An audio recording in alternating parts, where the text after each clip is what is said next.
Direstuin dari siapa? Kalau direstuin NM? Wah itu dapat ini berarti Berkah. hidayah. Kalau itu kalau perlu ya perlu, kalau enggak ya enggak. Yang penting kan sama anaknya aja. Anaknya cinta ya udah kita gas. Enggak ada kalau di Indonesia sih, kan gue jaga terus enggak ada. Enggak ada. Hanya kamu yakin itu cuma sama kamu aja? Iya, kalau di Indonesia sama gue aja. Tapi kalau di UK mungkin banyak yang diumpetin ya, nggak tahu. Mungkin malu kali kalau cerita semua ke gue. Cuman beberapa doang yang diceritain. Itu sempet kaget juga ada yang dari Timor Leste. Ya. Selalu Tapi ya, nggak apa-apa. selalu. Tapi lu kan nggak akan mundur gara-gara itu kan? Oh enggak, Hah? nggak akan mundur. Itu dia. Yang penting sekarang Om di sini Ah. kita buktikan siapa yang benar dan siapa yang salah. Itu aja. Kita ikutin prosesnya. Mau panjang boleh, mau pendek boleh, kayak gitu. Kalau direstui besok gimana? Kalau di setelah Mau? besok Kita lamar minggu depan. Kita lamar, boleh loh pengajuan ke pengadilan, boleh. itu dapat Dispensasi. direstuin dari siapa? Kalau direstui NM? Wah itu dapat ini berarti Berkah. hidayah. Tunggu kok ada. Oke. Oke. Siap nggak dia? Jadi artinya saya tahu dia kan begini ya, kami dengan Rahmat tuh selalu meyakinkan dia. Lu sudah sayang sama dia, lu harus terima dia dalam keadaan apapun. Ya Selalu. Iya. Selalu. Jadi di balik perilaku pasangan kita dulu itu ada nilai yang luar biasa jika kita menerima dia dalam keadaan apapun. Dan ingat, Loli juga bukan orang sembarangan. Kita harus akui bahwa dia punya mama juga dikenal, namanya NM. Persoalan dia ada masalah dengan ibunya tidak membuat kita mundur dari membantu dia. Yap. Jadi mencintai dia dan memiliki dia menjadi istri adalah sesuatu yang menurut saya baik buat Fadel. Tunggu dia bisa dapat restu kalau dia di bawah umur. Kalau tidak lagi di bawah umur, itu urusan kalian. Saya juga nggak bisa campur. Begitu. Silakan Bu Ida kalau ada yang mau disampaikan. Pak Umar merestui Pak Umar. Enggak Pak usah. Umar, Ke Pak Umar. dia tidak mau komentar karena dari tadi beliau sudah bilang bahwa kasus ini Bang Rasman kok panjang ya gitu. Saya bilang kalau nggak panjang, justru nggak menolong si Fadel. Karena maunya sebelah itu pendek, cepat.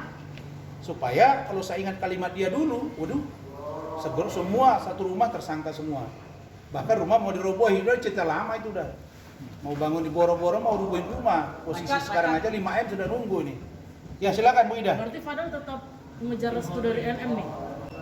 Kalau itu kalau perlu ya perlu, kalau enggak ya enggak. Yang penting kan sama anaknya aja. Anaknya cinta ya udah kita gas. Ya Bu Ida silakan, singkat. Saya hanya sedikit ya, karena dalam hal ini sebenarnya saya juga masuk dalam kuasa ya Bang ya. Cuman saya sedih melihat cara-cara Nikita Mirzani ya. Maaf, seorang ibu, saya juga ibu. Alangkah baiknya untuk menutupi aib kita. Anak itu adalah aib kita. Nah, kalah jadi arang, menang jadi abu. Ya, untuk apa perseteru dan membuka aib anak kita sendiri? Nah, untuk itu sekali lagi pada Nikita Mirzani terang-terang aja sebut namanya karena dia juga terang-terang menyebut nama Bang Rasman dengan merendahkan orang. Janganlah selalu merendahkan orang. Siapa sih dirimu? Apa sempurna? Apa tidak ada aib? Apa tidak ada rusak? Hari ini euforia dengan berondong-berondong itu. Kan jadinya saya terjun di sini karena saya nggak suka lihat perempuan seperti itu. Saya seorang ibu. Nah, anak dibuka aib, sementara dia juga buka aib dirinya. Nah, untuk apa ini? Nah, saya minta kepada Nikita Mirzani, ayo move on lah. Kamu sudah pulang umroh, coba istiqomah, tarik semua. Mari kita berdamai. Yang ngasih umroh dimaki-maki. Ya, Yang bawa inilah. umroh dimaki-maki Bu. Nah, mari kita berdamai dengan hati, berdamai dengan diri, berdamai dengan alam, dan kembali kepada kodrat kita sebagai seorang ibu. Mohon damai, tarik lagi semua. Mudah-mudahan ini akan lebih indah. Dan percayalah, Allah tidak akan pernah menggugurkan satu helai daun pun tanpa izinnya. Hari ini segala terjadi ini adalah izin Allah dan cobaan bagi perjuangan percintaan seorang LN dengan Fadel ini juga akan menjadi contoh. Saya melihat hari ini merinding saya. Apapun yang terjadi kepada LN, Fadel tetap menerimanya dengan rasa cinta yang dalam. Mungkin itu dari saya. Terima kasih. Semoga ini dapat jalan keluar. Jadi ada satu yang menarik. Kemarin saya di DM sama ada yang nelfon. Bang, si dia sekarang sedang lagi happy tuh. Ya. Saya bingung happy kenapa? Udah ada itu yang baru. Oh, baru dikirim. Oh. Ya mudah-mudahan dengan dia menemukan yang baru, maka Fadel mendapat kebahagiaan yang baru. Nah, jadi saya kira ya mudah-mudahan, saya berharap kasus ini bisa selesai. Tapi kami bersikap dengan saudara Rahmat dan tim yang lain. Kebetulan mereka sibuk ya, Bangkit Pardede dan teman-teman. Mereka lagi di Surabaya. Kalau kami melihat kasus ini tidak ada dasar lagi. Tapi kalau ini tetap dipaksakan, ada tersangka dan lain-lain, kami akan tetap melakukan upaya hukum. Satu, minta gelar perkara, yang kedua pra peradilan. Saya kira itu dari kami. Terima kasih. Cukup. Selamat malam. Tiga laki-laki yang bersama Loli itu baru tahu banget tadi ya. Enggak, kalau yang A dari UK udah tahu, tapi kalau yang Timor Leste gue nggak tahu. Yang Jerman juga Nggak tahu deh, kayaknya Muller itu kalau Jerman. Nggak pernah main bola gitu. Jadi yang UK itu sudah lama. Iya. Yang Timor Leste sebenarnya saya sudah pernah bilang, tapi tidak saya sebut Timor Leste, saya sebut Timur. Nah, lalu kemudian ada inisial A lagi. Tapi yang saya mau katakan adalah dalam situasi apapun, Fadel tidak boleh mundur. Nah, itu Fadel. Iya. Kenapa? Karena itulah kemuliaan yang kamu dapat dan pahala yang besar. Iya. Makanya dia pun sekarang bayangin ya, 4 bulan di safe house dengan segala macam perasaan di sana, dan ada masukan kiri dan kanan, dia masih bertahan untuk kamu. Itu the best gitu. Jadi kalau saya, kamu harus maju terus. Di balik rencana manusia ada kuasa Tuhan yang luar biasa. Saya kira itu cukup ya. Tidak ada lagi ya. Thank you. Selamat malam. Besok sampai ketemu. Tidak ada di Jakarta Utara ya. Sekalian, terima kasih atas kesetiaannya untuk senantiasa mengikuti perkembangan dari saudara Fadel Al-Fajar Bajide dan keluarga terkait dengan laporan saudari NM terhadap klien kami. Saya sekali lagi, ayo Mat, tempat si sini apa, Wafi di dekat Rahmat. Saya sekali lagi menyampaikan apresiasi yang tinggi, itu ya Mat ya, atas semakin hari semakin memberikan ruang yang besar kepada kami sebagai kuasa hukum terkait dengan pemeriksaan dari saudara Fadel Al-Fajar Bajide dalam hal beberapa saksi yang kami mohonkan. Jika 2 minggu yang lalu pemeriksaan itu begitu alot karena ada muncul perdebatan sehingga muncul perkaba yang kita perdebatkan di situ sampai akhirnya tadi menjadi candaan. Saudara Rahmat nanti akan bercerita poin-poinnya. Tapi yang pasti saya mulai menemukan semacam chemistry antara kami sebagai kuasa hukum dari terlapor, dari Fadel, dengan penyidik. Kenapa? Karena saya dengan Rahmat dan tim selalu membawa ini happy. Happy dalam pengertian ini nggak ada masalah sebenarnya. Ini hanya masalah ada pelapor yang dalam tanda kutip mulutnya itu luar biasa tajamnya, menyenggol semua orang. Nah, jadi kami tadi sudah diberikan hasil BAP atau berita pemeriksaan, berita acara pemeriksaan ataupun permintaan keterangan dari Ibu Juliana Fernandez dan saya sudah tanda tangani.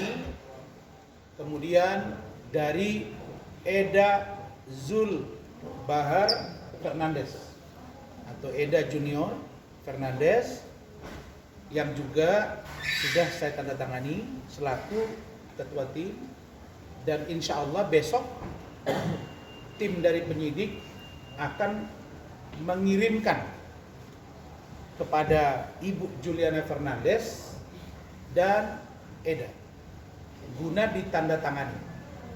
Setelah itu akan dikirimkan lagi ke sini. Artinya kami sebagai kuasa hukum dari Fadel transparan. Penyidik boleh melakukan cross check tentang kebenaran, identiti dan tempat tinggal dari Ibu Juliana dan Eda. Sehingga tadi Rahmat bercanda, "Bu, ayo kita berangkat ke sana, kita ajukan surat." Gitu. "Oh, udah bang, saya lebih bagus di Medan aja. Apalagi nanti mau lebaran." Artinya kami mampu meyakinkan penyidik bahwa ini penting. Dan ternyata Eda dengan secara terang menyatakan itu. Nanti biar disampaikan oleh Rahmat apa yang dia sampaikan itu. Kemudian tentang pemeriksaan berikutnya. Sekali lagi kami minta agar penyidik juga memeriksa saudara Martin Bajiden. Ya Martin ya. Karena Martin tahu. Kita masih yang disebut dengan saksi itu kan orang yang mengetahui dan atau orang yang mengalami dan atau orang yang menyaksikan. Nah, Martin ini dia tahu, dia mengalami, dia menyaksikan. Pak Umar juga ya, Pak Umar ya. Nah, mungkin Pak Umar diwakilkan ke Bintang. Karena Liliana dia kan berkebangsaan atau warga negara Inggris ya? Ya, betul. Dan dia akan kembali ke Inggris untuk beberapa waktu karena ini tahun baru. Liliana pun bersedia menjadi saksi. Nah, karena dia bahagian dari saudara Bintang, mereka pacaran dan tunangan, dan rencana Januari ini akan dipersunting. Nah, jadi tapi nggak ada hubungannya ya, jauh sebelum Fadel pacaran dengan Laura, tinggal di Inggris, mereka ini nggak ada hubungannya dengan Liliana. Tadi saya tanya, di mana kamu kenal Bintang? Dia bilang, "Bang, waktu itu waktu itu saya dengan Fadel ada buat video di Singapura, di Merlion Park itu, Singapura, kenalanlah dengan Liliana." Jadi dari situ. Jadi nggak ada hubungan hukumnya ya. Nah, supaya terang ini. Nah, jadi setelah selesai ini kami minta diperiksa Bintang, Martin, guna membuat terangnya peristiwa hukum ini. Setelah itu, sekali lagi saya katakan agar dilakukan gelar perkara khusus. Kenapa penting gelar perkara khusus? Karena disitulah kita akan mengetahui barang bukti yang dimiliki oleh penyidik. Dua alat bukti yang sah secara hukum itu di situ kita tahu. Sehingga kami bisa mengcounter. Apalagi muncul bahasa setelah 4 bulan di safe house, LN alias Loli masih mengatakan salam buat Fadel dan I love you Fadel. Ini artinya berkontraproduktif dengan apa yang disampaikan LNM dan pengacaranya. Yang di sini juga dia pernah mengatakan bahwa Loli menyesal memiliki pacar seorang Fadel. Ini kontraproduktif. Karena ini kontraproduktif, maka diperlukan penjelasan-penjelasan yang konkret. Jadi keyakinan kami terhadap Fadel semakin kuat bahwa Fadel tidak melakukan seperti yang dituduhkan. Kaitannya dengan LN atau Loli, bahwa di awal kita ini kan kita kutip, ya, kita kutip selalu statement dari pengacara dia. Jadi kami ingat gitu. Saya itu ngamati setiap kata-kata dari Fahmi dan NM. Dulu Fahmi pernah bilang bahwa korban dari kasus ini adalah Loli. Ada nggak? Ingat ya, dia bilang. Ingat, Loli itu adalah korban. Nah, kalau Loli merasa dia tidak korban dan tidak dapat dibuktikan bahwa dia korban, apa yang disebut dengan korban? Korban kekerasan seksual anak di bawah umur. korban karena dia aborsi. Kalau ternyata tidak dapat dibuktikan dia korban, terus yang korbannya siapa? Masa ada tersangka tidak ada korbannya? Tidak bisa. Jadi jangan dipaksa-paksa. Apalagi Polri hari ini semua disikat. Ya, kaitan dengan judul tuh menteri diperiksa. Yang lain juga disikat. Ada 18 orang anggota Polri yang diduga memeras 200 warga negara, 400 warga negara Malaysia diproses. Jadi kami minta agar kasus ini terang benderang. Lihatlah bagaimana Fadel hari ini sudah mulai didekati oleh raja. Mungkin ada yang lain lagi menyusul, kalau ini selesai sudah. Jadi sekali lagi saya himbau, sudahlah. NM, saya tetap mendukung